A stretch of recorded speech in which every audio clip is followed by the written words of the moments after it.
Bon, alors maintenant, on a les superbactéries, qui sont donc les cyanobactéria, et qui donc n'ont plus besoin d'être dans le fond des océans pour récolter l'hydrogène des sources chaudes, mais qui peuvent, par l'intermédiaire du soleil, générer ce qu'on appelle la photosynthèse.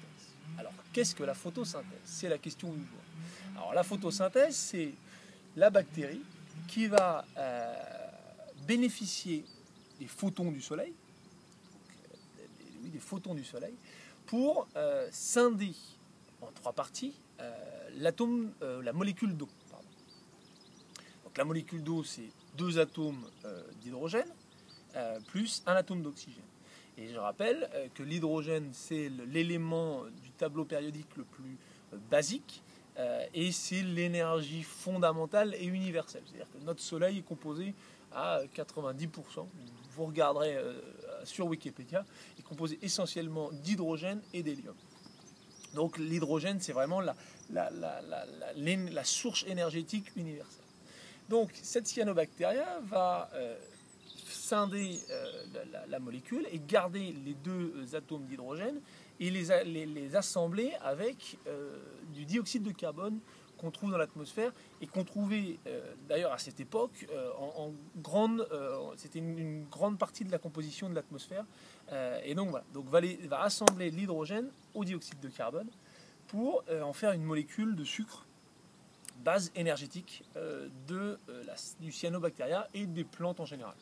Cette petite plante, celle-ci, l'herbe, etc. Ok, bon, super. Donc maintenant, on a compris que la source énergétique n'était plus la même.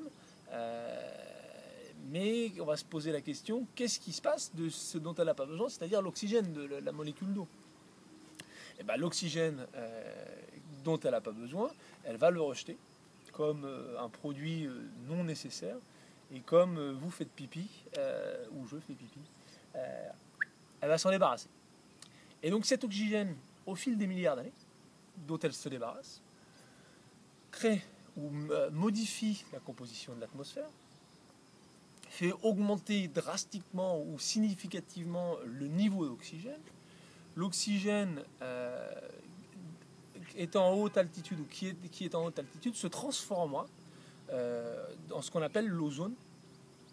Et donc cette modification de l'atmosphère va donc permettre une possibilité de la vie, un moyen de s'entendre pour développer la vie future, donc c'est-à-dire vous, moi et puis la vie future. Et puis surtout, la transformation de l'oxygène en ozone va permettre un moment clé de l'histoire, ça va nous protéger, et protéger les plantes ainsi que nous-mêmes, des effets néfastes du soleil, c'est-à-dire des rayons ultraviolets. Donc bravo aux cyanobactéria, elles ont fait un beau boulot, bien bossé pendant longtemps, efficacement, et elles ont permis de transformer la composition de notre atmosphère pour que la vie puisse évoluer comme elle évoluera. Donc je vous reprends tout de suite pour la suite de l'histoire et savoir ce qui se passe ensuite des cellules, des supercellules un peu plus complexes qui se développent, etc.